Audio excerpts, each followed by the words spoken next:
Empower Black men to live extraordinary lives. Shatter the stereotypes. Power Black men, shatter the stereotypes. Power Black men to live extraordinary lives. Shatter the stereotypes. Shatter the stereotypes. Power Black men to live extraordinary lives. Welcome to Shatter the Stereotypes, where the intention is to empower Black men to live extraordinary lives. This show is based on the simple idea that every Black man is capable of creating inner peace, dynamic health, great relationships, and financial abundance. Therefore, we provide insights and strategies to educate, motivate, and inspire Black men to reach their full potential and create the life of their dreams.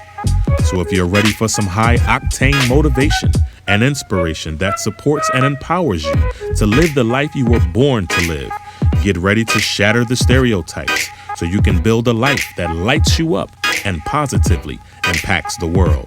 So now, let's shatter the stereotypes with your host, Coach Michael Taylor.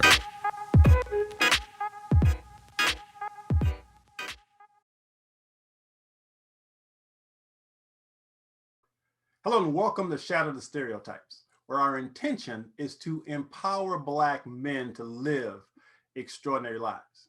You see, there's never been a shortage of Black male role models. There's only been a lack of exposure of those role models. So the intention here is to showcase and highlight Black men who are doing amazing things in the world. And joining me today is a guy who is doing just that. His name is Gregory Smith. And me and his brother, we are kindred spirits, man. We probably knew each other in a former life or something. I don't know. There's just a connection. So it is my absolute pleasure to welcome Greg to the show. Greg, how you doing today? I'm doing great, brother. Honored to be here. All righty. I'm so excited to have you on the show. So before we jump into your work, we're going to start off with a few icebreaker questions. So first of all, tell us where you're from and just a little bit about growing up. Absolutely. I was born in New Orleans, Louisiana in February of 1991. And when I was 5, I moved to the Bay Area in California. My mother was married to, is currently married to, his name is Jubu Smith. He's a famous guitarist. And at the time he was playing for Tony. And we spent some time in the Bay Area, and then we moved down to Granada Hills, which is in Los Angeles County. And that's where I grew up. Over the course of my childhood and adolescence, I felt very disconnected from my Blackness and my New Orleanian heritage, and also disconnected from that nurturing masculine energy that I desired to be around growing up. I wasn't as connected with my biological father then as I am now. And my stepfather was traveling a lot. And so when he was home, he was present, but there was still something a little bit more that I needed. And so that yearning that I experienced in childhood influenced many decisions that I made in adulthood, including joining a fraternity, doing intensive men's work, and eventually starting my own business. Nice. So I'd like you to now name a woman who has inspired you to be who you are. Mm. I feel that I would be remiss not to start off by mentioning Mother Earth, Gaia Sophia, Pachamama, known by many names. Um, she is the one who has given birth to us all. And we go to nature for inspiration, rejuvenation, um, catharsis, even. And so connecting with Mother Earth is a very important part of my own spiritual practice. So I wanted to mention her first. If we're speaking of living ancestors, um, my grandmother, Bernadette McGee, she was the one who nurtured my love of languages. And I attribute my being a polyglot and a linguist to her. She really nurtured my love for languages and etymologies and things like that. And Nice. then the other woman who I would mention is a dear friend of mine. Her name is Reverend Dr. Denise L. Graves. She's a spiritual mentor of mine as well. And she's home. I can go to her with any problem, any nuanced emotions, and she's always able to offer very grounded and uplifting wisdom for me. Mm, man, I really appreciate that acknowledgement to Mother Earth. Um, there's this stereotype, as Black folk, we don't like being out in nature and we don't like camping. And I love being out in nature. And so I think it's something that all of us as a species need to understand the importance of taking care of the one planet that we have. And so, again, I do acknowledge you and appreciate you bringing that up. So, next, name a man who you look up to and admire. Yes, well, that was pretty easy. Judge Maddox. Judge Maddox. He is he is the epitome of Black male magician energy and is such a skilled facilitator. I respect him. I love him. He is he's everything I want to be when I grow up. And it's also nice to see um, queer Black men be in respected positions in society. And he really holds that space for me. And that's really amazing because Judge and I, we go back 20 years. I mean, he's one of my closest friends, actually. We've got a small group of men here, a little brotherhood of Black men who are graduates of MKP. And we've stayed connected, as mentioned, for about 20 years. And I just love the man to death. Judge is just an amazing, amazing brother. Now, if you like movies, name a movie that you love. Ooh, movies. Okay. Moonlight. I Okay. really enjoyed Moonlight. I think that it did a good job of shattering some Black male stereotypes. The father Juan, who nurtured Chiron and didn't criticize him when he was questioning his sexuality. I think that he's kind of like the conscious father that a lot of us yearn for growing up. Um, so definitely Moonlight. And another thing is that I really do think that it did a good job of showing examples of what Black men look like when they access the archetype of the lover, when they're connected to their feelings, when they're connected to their emotions, and just to the vivacity and richness of the human experience. Yeah. So, yeah, Moonlight is definitely a winner for me. Very well done. Very well done. Mhm. Now, there are some people who are pretty pessimistic about the future in general, while others are pretty optimistic about the future in general. So, where do you fall on that spectrum between optimism and pessimism for the future in general? Where do you fall? Ooh, that's a great question. I would say I am a realist who meets life face to face and a dreamer because I believe that thoughts are things. And because of that, I would say I err more on the side of optimism because I'm always focusing on what I want to create as opposed to the systems and structures that are in place now. Um, so that's what I would say. Okay. So, following that logic, Hmm. if I gave you a magic wand Hmm. and you could create anything your heart desired, what would your life look like 10 years from now? Mm. I would have my own temple for sure. A temple and a community center, a heart resonant sanctuary where people can come together and practice Zen meditation. Um, a place where people can come and be themselves and be free, um, and people who can co-create a vision and a plan for the world that they want to live in. Um, yeah, so definitely having that, doing social justice work, continuing on this path, that this Zen path that I am now, um, getting a master's divinity degree for sure, um, and just living a peaceful life where I'm creating the things that I see in my mind's eye. I don't think you need a magic wand, my brother. I think you can pull that off yourself. Yes, indeed. I think you can pull that off yourself. So now I want to give you an opportunity to introduce Gregory the professional. So tell the audience what you do professionally. Yes, I am a self-mastery coach for Black men, especially those who identify as highly sensitive, intuitive. And my method is very simple. I help men master the magic of their emotions and manifest the life of their dreams.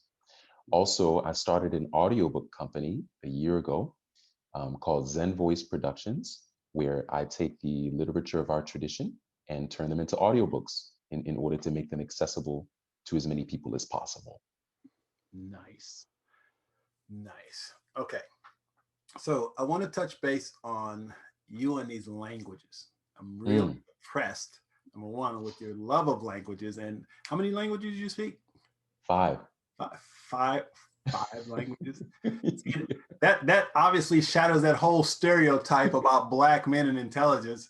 But out of curiosity, which language other than English speaks to you? I know it's kind of a weird question, but you've got 5 languages. Is there one that kind of like, for example, the French language, Mhm.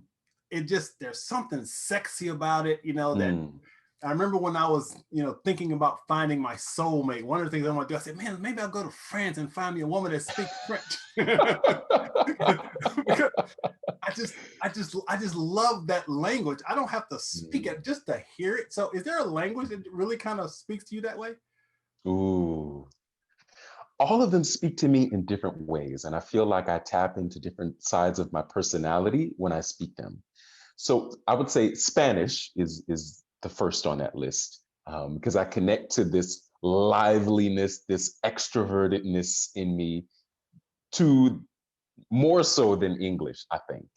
And because my Spanish accent tends to gravitate toward a Caribbean accent, a lot of people tend to think I'm Cuban or Puerto Rican, sometimes Honduran.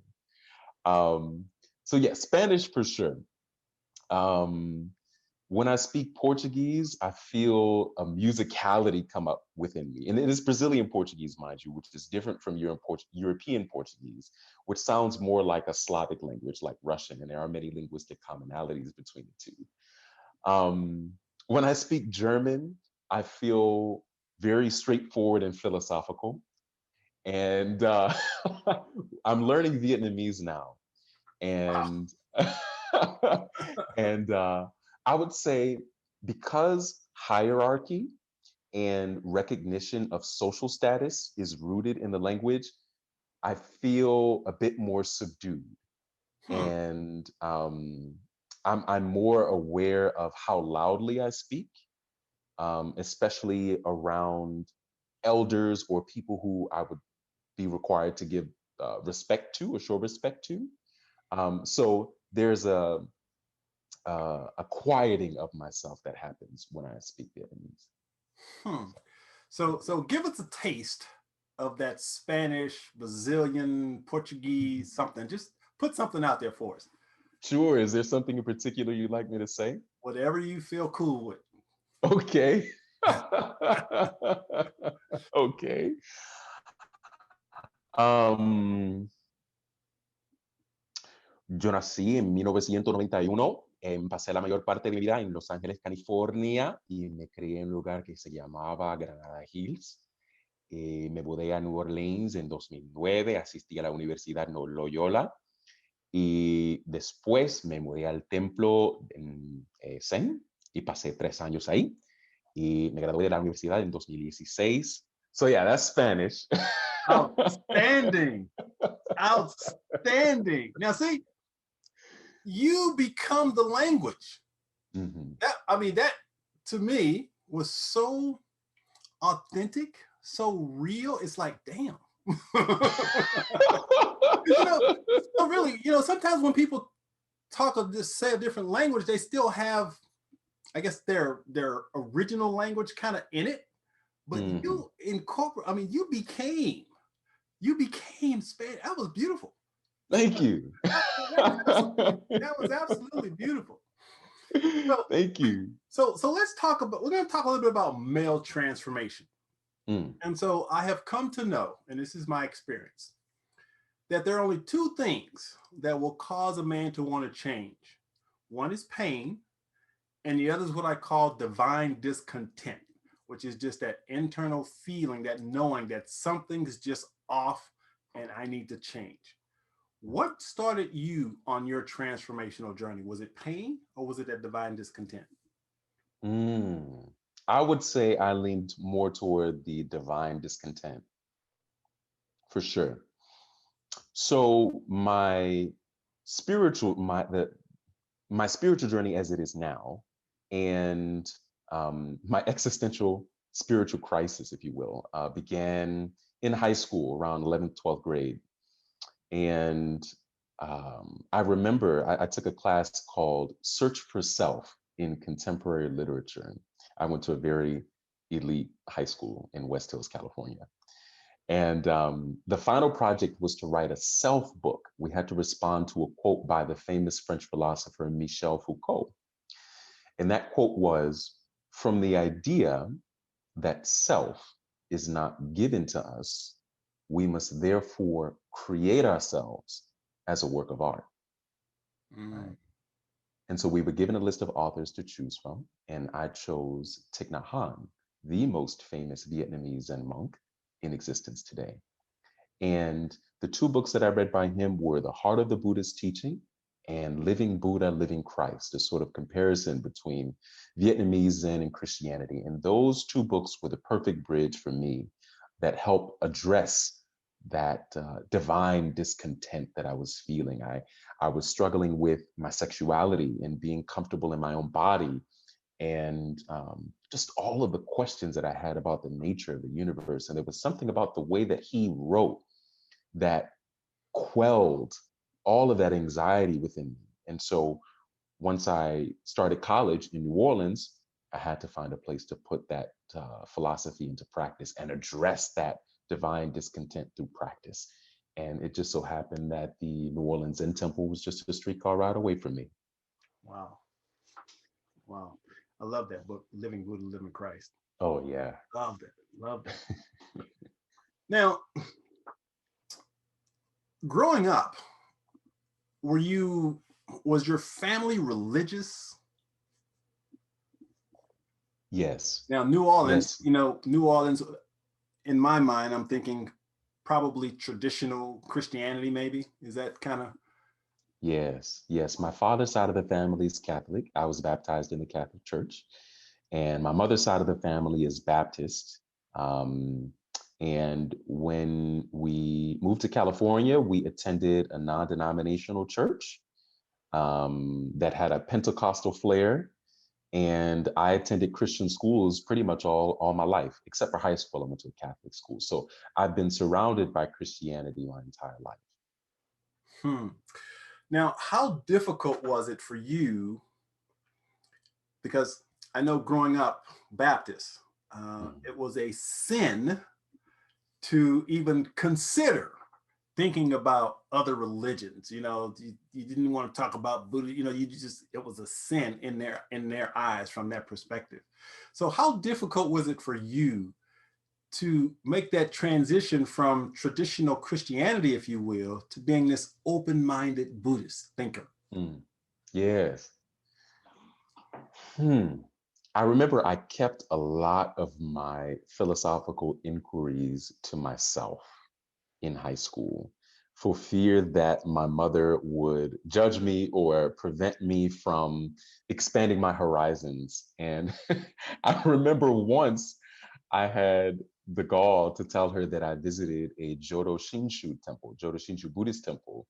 And she was afraid, she was scared, and she started questioning me. And so I remember I didn't tell her much more about it after that.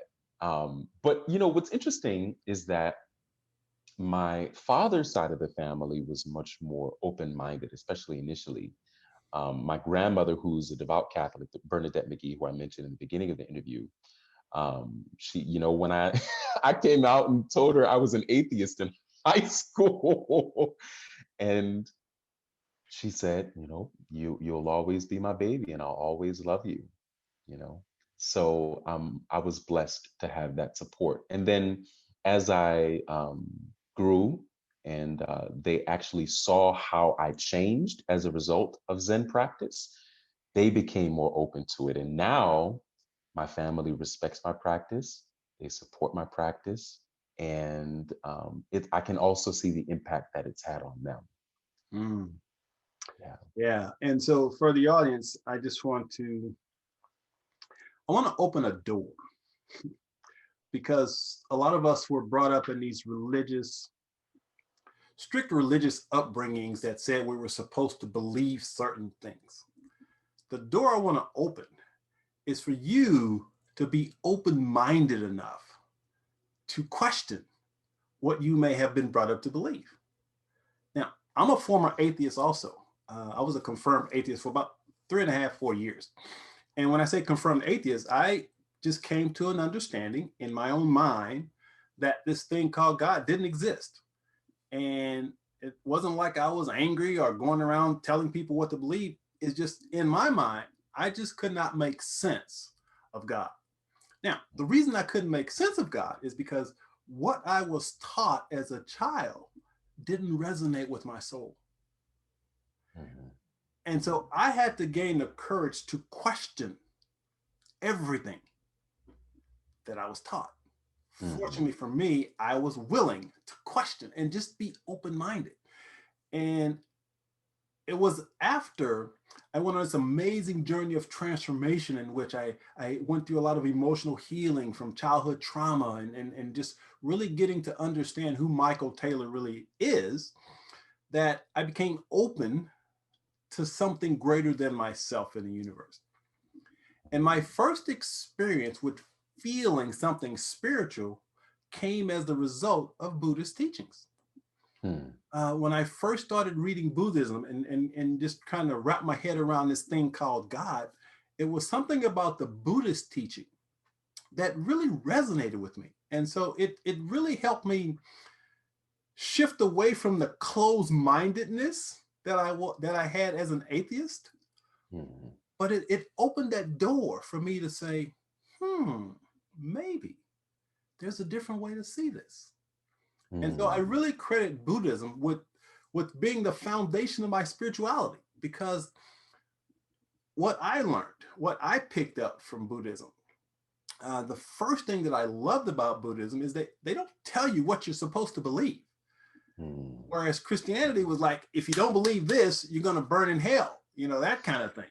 And so I just completely rejected that.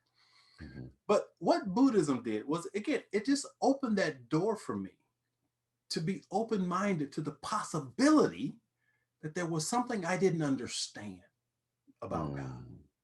Mhm. And it was opening that door and opening my mind that has led me to creating an intimacy and connection to that which is greater than myself, which I choose to call divine intelligence. That's Mhm. how I choose to see it.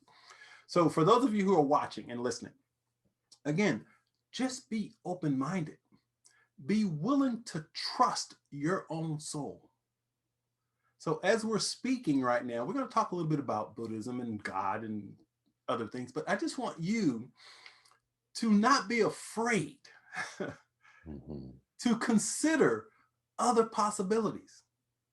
The Mhm. downside of Christianity, in my belief, is that there is so much fear involved in it that you have to be afraid, and you're constantly in fear that you're not living up to expectations that the church said you're supposed to have. And that didn't resonate for me.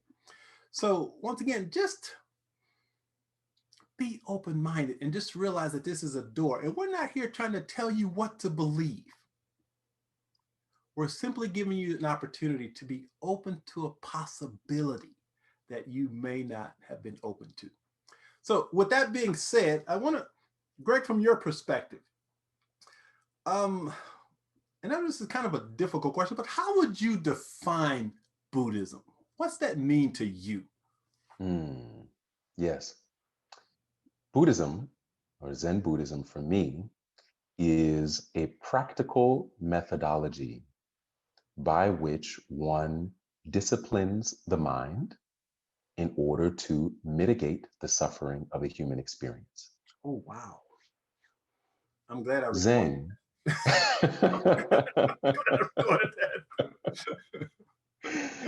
Zen, which I would say is the bare bones of Buddhism, is the existential art of stillness. Zazen is the practice of sitting concentration. And we bring this concentration into everything that we do. Think of a football player, for example, who is in the zone, right? He's fully connected to his body, he's making the passes, throwing the ball for the touchdown, right? Oftentimes when athletes say that they're in the zone, it's an experience where they are becoming the very action that they're performing, right? Just like take a musician who's vibing, right? There's that point where you're so concentrated and your body brain takes over that there is no difference between you and what you are doing. Zen is to bring that state of consciousness into every single thing that you do, especially the mundane tasks. So concentrate fully on brushing your teeth, concentrate on going to the bathroom, concentrate on taking a shower, right? That these are the things that compose life, you know. It's nothing particularly special. Zen is about the normal consciousness, right? There's actually a word that we have in the tradition for that state of consciousness that is beyond thinking or thinking, not thinking. And it's called Hishirio consciousness, Hishiryo, Hishirio, the Japanese word for beyond thought. And so it's to bring that state of consciousness, that concentration into everything that you do. Mm. Now, here's another way to think about it for the audience. I want you to think about this. And I can't remember who, I think it was John Kabat-Zinn who said this. And when he starts talking about practice and being present, being in the moment. And he did an interview, I think it was with Oprah or something, but he said something that I thought was pretty profound. He says, the practice of Buddhism is, if you think about it as when you're in the shower. When you're in the shower, you have to literally be in the shower. What most people do while they're taking a shower, they're thinking about all the things they have to do. They're thinking about the things from the past. So they're actually not in the shower. Their body's in the shower, but they're not in the shower. Mm-hmm. So the way I interpret it is that Buddhism is the process of being in the shower, being fully in the shower. And that takes awareness, which is the key to everything, I believe. So if you've never connected to that essence of being in the shower, that feeling of presence, being at one with everything in that moment, I highly recommend that you consider this possibility, that it's possible for you to be in the shower all the time, fully present all the time. One of the practices that I do is that when I'm driving, I very seldom have music or anything playing. I'm being fully present in the car. So I'm watching the cars go by. I'm noticing the signs around me. I'm fully present in the moment versus being projected into where I'm going and what I need to do. So again, what I really loved about the Buddhist practice is that focus of awareness, being completely aware and being present. And so I know that for a lot of us, especially as Black folk, because of that religious upbringing, I remember someone, when I told this Black person one time that I meditated, she said, that's trafficking with the devil, right?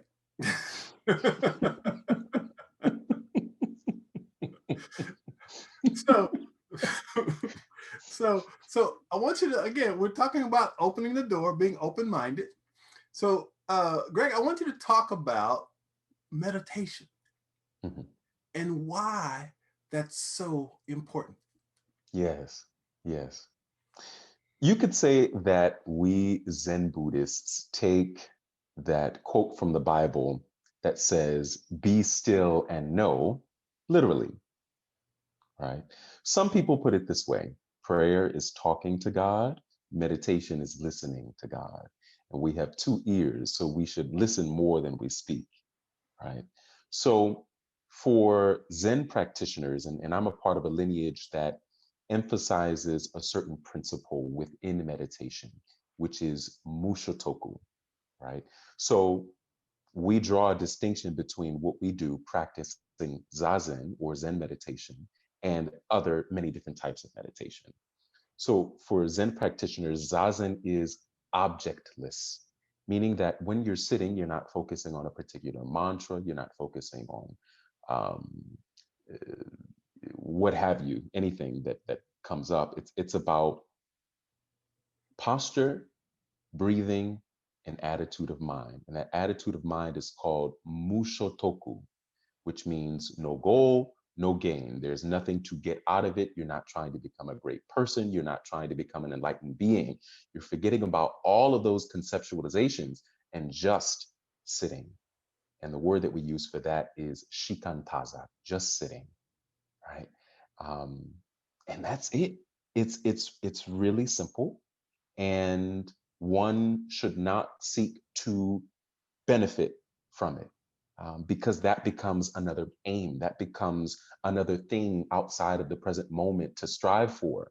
Mushotoku, the attitude of Mushotoku, cuts through all of that striving. You're enlightened right here and right now, right? So long as you're concentrated on what you're doing and fully present within your body temple, that's enlightenment. That's practice enlightenment right there. And so for me, even though you don't seek to benefit from the practice, that doesn't mean that pleasurable or beneficial side effects don't happen. So I've grown a lot from my practice. One of the things is being more in control of my emotional responses to external stimuli. Right, things don't take me up out of my center like they did in the past. I'm able to sit with very paradoxical and even nuanced emotions in my body and observe them without allowing them to affect my vibration. Um, for me, the practice of Zazen has afforded me a spirit of levity and being able to take on challenges with grace and humor and spirit. Um, and so it has completely altered my life and my state of being and the way that I show up in the world. And now I show up with my 2 feet on the ground, ready to take on the moment as it arises. And so it has given me the ability to respond to the circumstances of life in a way that is wholly appropriate to the circumstances. Mm, mm. So that's what I would say. Now, I want to get your thoughts on this because this is from personal experience and as a coach, helping people move through challenges, if you will. What one thing that I've learned is you've heard the term spiritual bypassing, I'm sure. And so I know that when I was a Baptist, a form of spiritual bypassing was believing that Jesus could fix everything. Mm-hmm. And I know in traditional religious circles, if you will, especially in the Black community, I think a lot of times we have this tendency to believe that if I just pray about it, Jesus will fix it. God will fix it. And it wasn't until I made a choice to deal with some pretty traumatic childhood wounding that I was able to reconnect with my emotions, with my feelings. A lot of times we may not talk about it, but childhood trauma can shut off our ability to feel. And we all have different levels of trauma. But from your perspective, I'm sure that you've done some emotional healing. If you've done Mankind Project, you've done some emotional healing. So can you speak to the importance of connecting to our emotions as part of the spiritual path? Because again, from my experience, I started off doing Anthony Robbins motivational stuff, right? Mm. So highly motivated, go get them, boom, boom, boom, boom, boom, boom, boom, boom, boom. Mhm. But there was still an emptiness Mm. that I couldn't figure out what that was. You know, I did the Mm. Anthony Wyman's walk on hot coals and, you know, all of that neuro linguistic programming. I did all of that Mhm. stuff, but something Mhm. was missing. I even started following the New Age movement, right? Connecting with God, the universe, and all that. And, you know, things were good, but it wasn't until I did this workshop with a guy named John Bradshaw. And John Mhm. Bradshaw did a workshop called Healing Your Inner Child. And it was through his inner child work that I came to the understanding of what was really driving my behavior. Mhm. And what was really driving my behavior from a very early age was the feeling of shame. Mm. And that shame was the result of some childhood trauma. So I had to be willing to heal that trauma, to connect to my emotions, which then allowed me to connect to what some might call your higher self. So, Mhm. what are your thoughts about emotional healing in regards to spirituality? Mm. Excellent, excellent question. If I had to boil it down to one simple statement, it would be feel it to heal it. Feel it to heal it. Our emotions are the ways in which our bodies communicate with us. And whenever I work with clients, I encourage them to see emotions as though they were teachers, teachers who pass by to relay important information. Take the energy of anger, for example. Anger, first of all, there's no such thing as a good or bad emotion. They're just communication forms, right? Anger is the energy that our body gives us in order to change circumstances that we don't want. If we didn't experience anger, then we would all probably be sitting on the couch like couch potatoes and not taking action, right? So that's a very important energy form that our bodies provide us with in order to respond to the circumstances of life. The problem comes in when we misdirect that energy, forgetting about the circumstances that we want to change and instead projecting or spewing that anger onto innocent bystanders, right? So the wisdom and the practice comes in one, being able to simply feel the emotion, right? And two, being able to channel it toward the outcome that we want to see, right? So for me, especially as a highly sensitive person and having a rich inner world and being connected to the nuances of my feelings and being able to read the energy fields and emotions of other people, it's important for me as a spiritual person, as a spiritual leader, to be in control of my emotions and to respond to the circumstances appropriately. And um, to I would say allow them to pass, right? Because once they relay that information, well, there's no sense in holding on to them anymore, right? Otherwise, they'll just become stuck in the body, and stuck emotions become illnesses, right? So, emotions are really central to how I navigate through the world, how I understand myself, how I relate to other people. Um, and I've been working very hard on trusting my body, right? And I think that the difficulty for some people comes in when they experience triggers, right? Triggers are like time machines. They're emotions that come up that don't necessarily have to do with the present moment. They have to do with something that happened in the past, right? Yet and still, there's opportunity to do work there. There's an opportunity to clear something that was stuck in the body, and thus, we are no longer beholden to whatever happened in the past, and we can be fully present in the here and now, Yeah. right? So that's key for sure. Yeah. And again, I think for us as Black men, especially, uh, we suppress, repress, and deny feelings. We live in a culture, not just Black culture, but masculine culture. We live in a culture that says that as men, we aren't supposed to feel. That feelings are for women. And that leads to all sorts of dysfunction in our lives.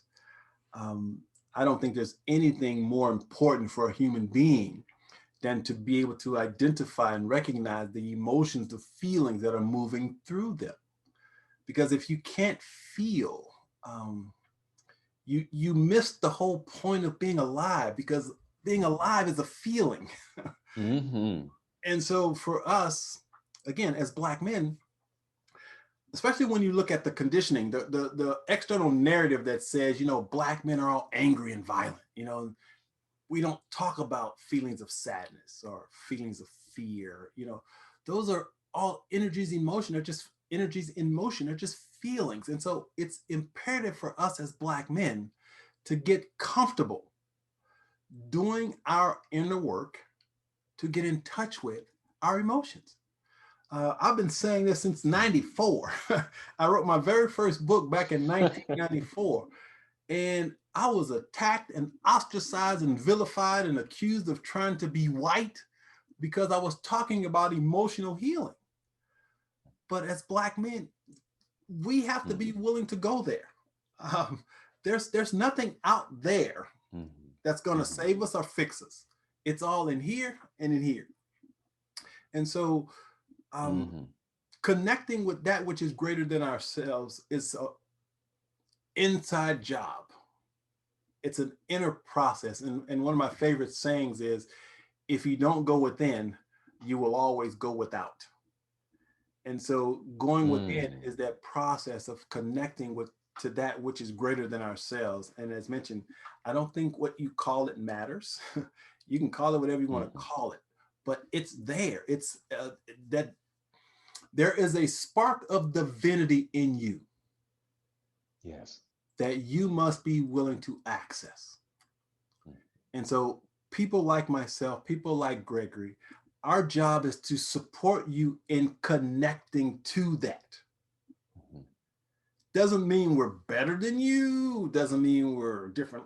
It's just that we have the awareness that can support you in gaining the awareness of how freaking awesome you really are. Because what's in you, that divinity in you, is the energy and intelligence that created this amazing universe. You have access to it. And so Buddhism is simply a path that you can take to help you get there. So I want to talk a little bit about energy and law of attraction. I'm a huge proponent of law of attraction. I'm a huge fan of Abraham Hicks. I don't know if you're familiar with Abraham Hicks. Yes, I'm quite familiar. And so for the guys who are watching, guys and girls actually, we're going to talk about law of attraction. So what exactly is law of attraction? See, a lot of people think it's this woo-woo kind of thing that New Age people talk about, but there's actually a science behind it. So I want to share two quotes that speaks to this whole thing about energy and law of attraction. First, my favorite scientist, Albert Einstein, said this: everything is energy. That's just the way that it is. Match the frequency of the reality that you want to create, and there's no way you can't create that reality.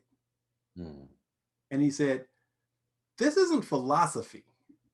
This is physics. So there's a science behind it. And then Nikola Tesla said this: if you want to understand the universe, think in terms of energy, vibration, and frequency.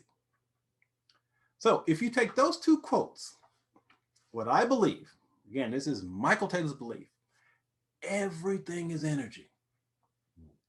And if everything is energy, that means thoughts are energy. I mean, thoughts can become things. So the law of attraction simply states that which you think about, you bring about. So whatever you're focusing your attention on, I can assure you, it's showing up in your experience.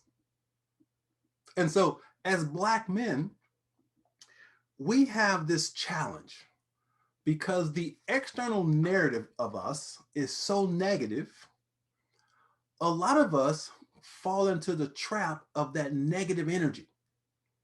That, in my book, Shattering Black Male Stereotypes, the very first illusion is that Black men are an endangered species. Hmm.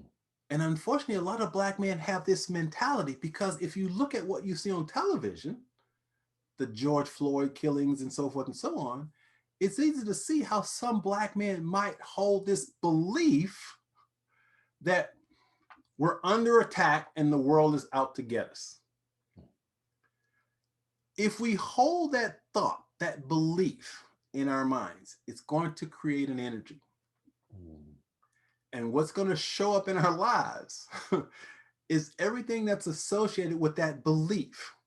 For example, if you're driving down the street and a cop pulls up behind you and he doesn't even have to turn on his lights, if you have that belief that Black men all want to kill cops, imagine what your body's going to do. What's the feeling? That feeling first is going to be fear. You're going to feel it in your body, right? And that's just a cop car pulling up behind you. It hadn't done anything, but I can assure you that feeling will come up as a result of the belief, the thought that Black men are policemen are trying to kill all Black men. Mm. So, Greg, I just want to get your input on law of attraction and how it applies to you. Yes, yes, yes. My dear friend, Reverend Dr. Denise Graves, wrote a book called Morning Thoughts Become Daily Things. And I believe that that sentiment is true. That which you think is what you create. Thoughts become things. And the thing about it, though, is I think that there are other nuances to it. And I think that things can manifest in our lives in different ways. For example, have you heard of the seven Essene mirrors? No. The seven mirrors of the Essene? Mm-mm. It's an ancient Gnostic teaching, and it kind of adds additional nuances to our perspective around the law of attraction. So the first mirror is the mirror of the moment, that which is you reflected back at you. The second mirror is you attract that which you judge, right? The mirror of judgment.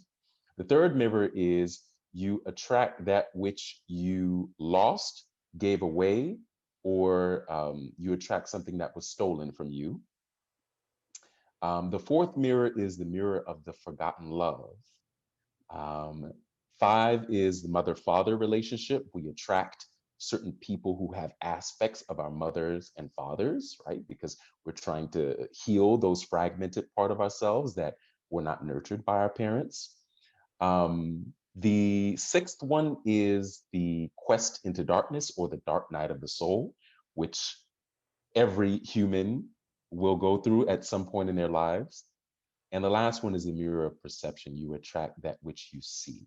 And I think that that one is more relatable to the general law of attraction, right? What you see in your mind's eye is what you create. And so for me, it's always important to focus on the things that I want to create, right? There's a Sufi teacher, an energy worker by the name of Miriam Hasna. I don't know if you've ever heard of her. Her work is superior. And one of the things that she says often, which also sounds like a Socrates quote, is the way to change an old system is not by focusing on what you don't want. The way to change an old system is by focusing on what you do want, such that the old system becomes obsolete, right? So definitely deconstruction of the present circumstances is necessary, but I believe that we have to focus more energy on the dream. What is it that we want? What is it that we see in our mind's eye? What is it that we're trying to create? And this is the same question that I ask my clients. So that's how I see the law of attraction. Focus more on what you do want, be aware of, or have in your peripheral vision what you don't want, right? Because we're not trying to spiritual bypass that, right? Look at it, be aware of it, but also don't invest most of your attention into Yeah, and the challenge, and this is why I launched Shatter the Stereotypes. The challenge for us as Black men is to disconnect from the negative narrative of the media, because it's coming at us from both sides. You got white people that are saying and putting out certain information, but at the same time, you've got Black people that are reinforcing that by saying how bad white people are. so, it. so as a coach, my job is to help you refocus, to understand that those things out there are very real, but we have to be willing to turn our attention inside. See, because I get a lot of pushback from Black folks saying that my optimism denies all the injustices in the world. No, I recognize the injustices. I just don't focus my attention on them. Mhm. I'm not in denial that Mhm. police brutality is an issue. I Mhm. recognize that. I just don't focus my attention on it. So, what I want you, the audience, to do is to ask yourself, where are you focusing your attention? What are you thinking about? Are you spending most of your days arguing with people about police brutality and how racist this society is? Or, as Greg said, are you creating a vision for yourself that you're willing to move towards? Are you willing to say, I am the master of my own ship, and I choose to create a vision, and I'm moving towards that vision? I can't remember who said this, but they said that obstacles are those pesky little things that get in your way in pursuit of your dream. So the obstacles are just pesky little things that'll get, and those are really just thoughts. They're pesky little negative thoughts that are in your way from creating the life that you deserve. So for me, my vision was to create a platform where Black men could come and have these empowering discussions about transforming their lives. Now, for some people, they're like, well, who are you? I don't have a college degree. I'm self-educated. I don't have credentials, but I had a vision. And there were a lot of obstacles to get there, but I didn't allow those obstacles to deter me from what I knew I was capable of creating. And so this whole law of attraction Mhm. thing is it's a law. It's a science. There's science behind it, that when we align ourselves spiritually with what I'll call divine purpose, because I honestly believe every human being does have a divine purpose, and it's their responsibility to figure out what that purpose is. But when we allow ourselves to align with a divine purpose, then nothing will be impossible for us. Why? Because I believe the divine intelligence that created this universe communicates with ideas. Mhm. Ideas are the currency of the universe. So, Mhm. divine intelligence gives us this idea, and then you get to choose. Are you going to accept it, put it into your awareness, and move toward it? Or are you just going to let it go by?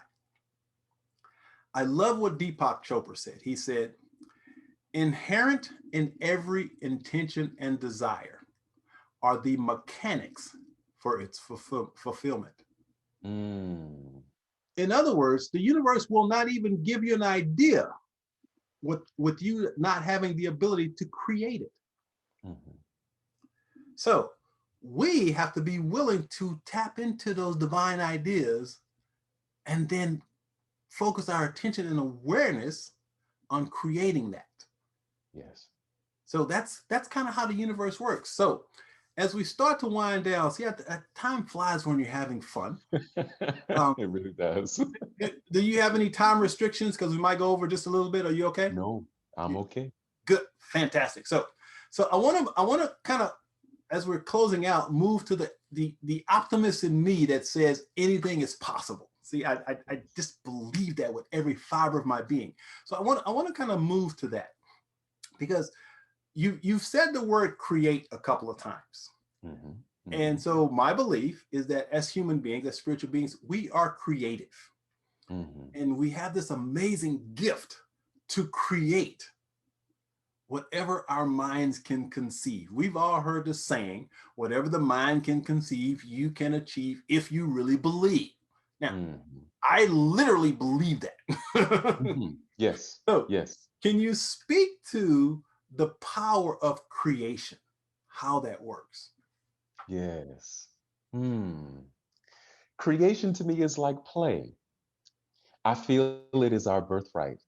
I feel it is what we're here to do. I feel that each one of us are creators in our own right. And so it's like playing as a child. It is allowing ourselves, one, we have to get out of our own way in order to do that. And we have to just step into our childlike natures and move toward what it is that makes us come alive, and then to do that thing. And then the idea of work doesn't even exist. I think there's a Taoist quote that says, "Happy is the man who sees no difference between work and play." Right. So creation to me is what we're here to do as human beings. You know, it's a part of our collective evolution. And it's fun. It's supposed to be fun, I think. So yeah, that's where I'm at with that idea. Yeah. And I can't emphasize this enough for Black men. We have to tap into our joy. Mm, As Black men, you turn on the television and what do you see? I mean, Black men are angry and frowning, and just how often do we see Black men talking about joy mhm, and mhm, passion, and excitement and mhm. creativity and Yeah, curiosity? See, yeah, all of these things are inner states of being that we as human beings have, but as Black men, how many of us are willing to tap into that? yes, Because it's yes. about our beingness. Our beingness. See, my friends gave me a nickname. Matter of fact, Judge was one of the guys who gave me this nickname. They call me Michael Happy Ass Taylor. Some people would have called me the same thing in high school. And now, for sure. Yeah. And because they always say, damn, Michael, you and your happy ass. Because I see the world through this lens of joy and happiness and this sense of optimism. And so it's not superficial, it's very real. It's who and what I am. It just resonates with every fiber of my being that this life was supposed to be joyful and Mhm. fun, as you just mentioned. Yet, how many of us as Black men can even say that? That we enjoy being alive, that we love life. See, Mhm. I love life. Oh, Mhm. mm, I just love life. And so I try to share my optimism and guide people to the understanding that this state of being is our natural state of being. Yes.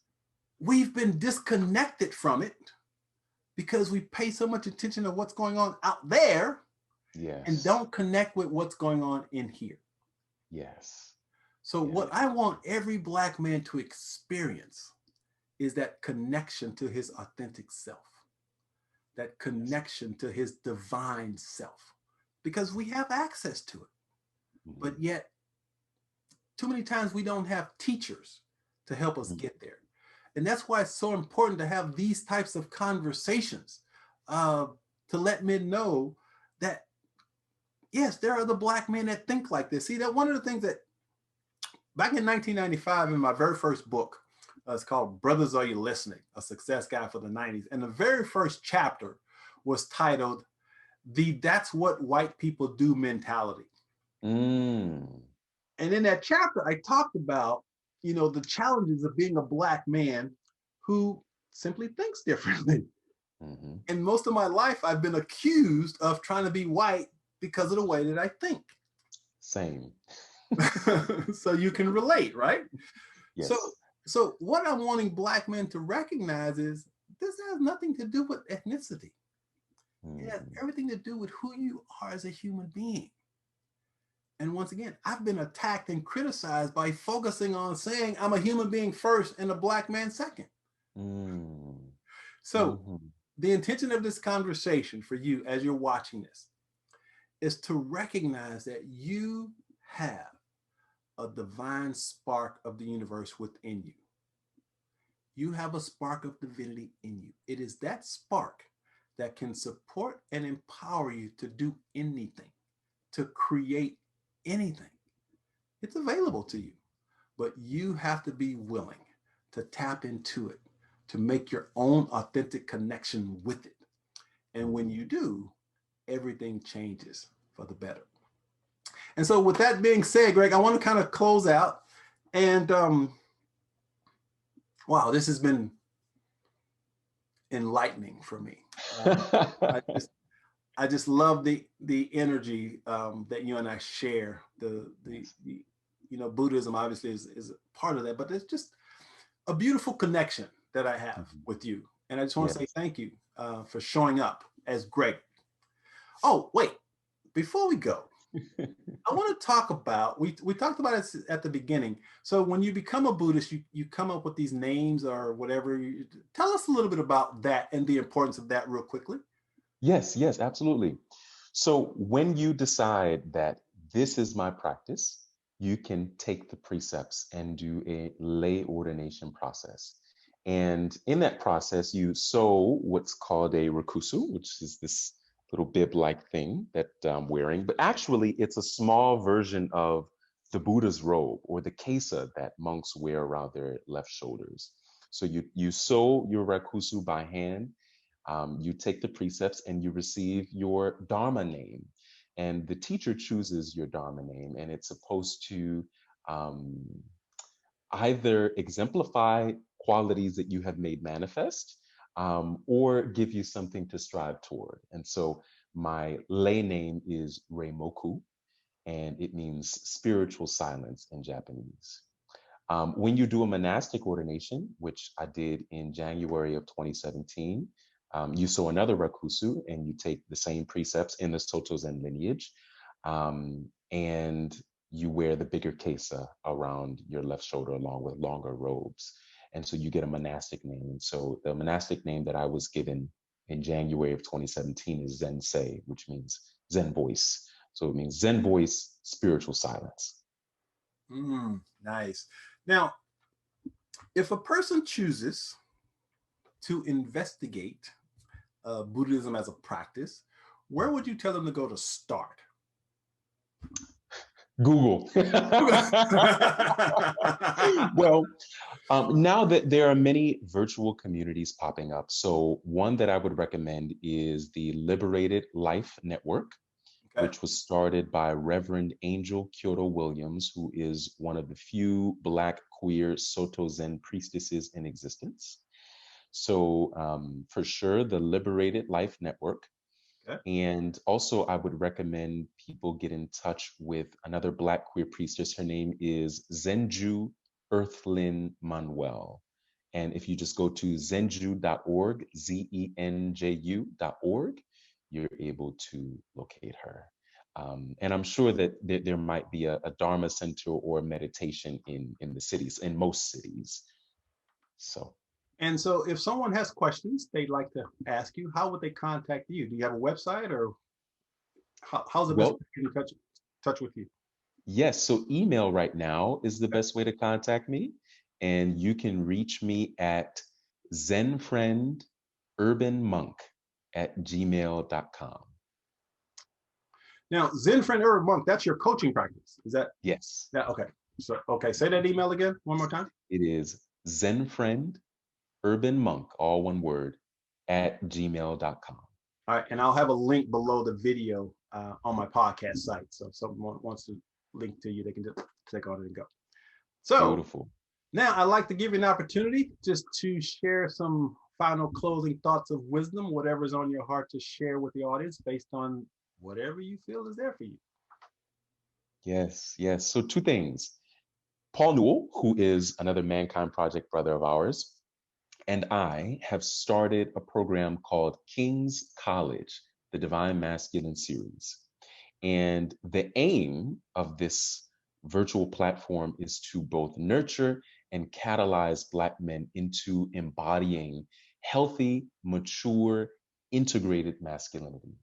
And so, if you wish to know more about this program, please feel free to shoot me an email. Our first masterclass will be on Saturday, December 5th, and it's going to be great. And so, everything that you and I talked about in wanting to see Black men tap into the joy of the human experience and also tap into um, the fullness of our masculinity, and our lover and our femininity that lives within us, join this program. It will be worth it. It will be worth every minute. And I'm putting, Paul and I both are putting our all into this. So contact me if you'd like to know more about that. And the last thing that I'd like to leave you with is this: always and forever love and accept yourself unconditionally, no matter what the circumstances are around you.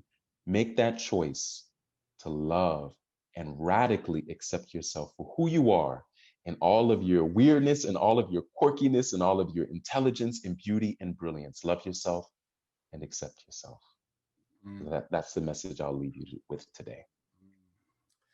Therein lies the keys to healing the world. Love Mhm. yourself. Beautiful wisdom. And actually, I'm going to be on Paul's podcast Monday, I think. Excellent.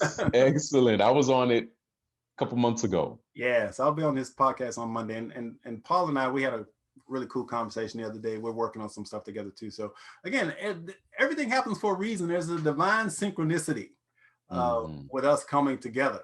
I guess that's why I kind of lit up when we met and connected, and then you agreed to be on this podcast. I said, yeah, there's no accidents here. So we've been brought together for by divine appointment. I'm absolutely certain of that. So again, I am just honored and appreciate you, Greg, for being here and sharing your wisdom and your energy. And like I said, we got a lot of work to do. As they say Yes, we do. as they said, MKP, men are waiting. Men are waiting. They're waiting. Yes, and the time is now. The time is now. So let's do it. So again, Greg, thank you so much, bro, for everything, for being here, for Thank being who you you. Thank are, you for having me. for tapping into your brilliance and being willing to share it with the world, man. It has been my honor and privilege to have you on the show. Thank you so much, brother. Thank you. I appreciate you. All right. All right. So this has been another episode of Shatter the Stereotypes. And I just want to close with this. Be happy. It's that simple. Be happy. What was the song back in the day? Don't worry, be happy. You remember that? Don't worry, be happy. That's right. Be, I sure do. be happy, brothers. Be happy. That's what life was meant to be like. Be happy. All right. We'll see you next episode. Take care.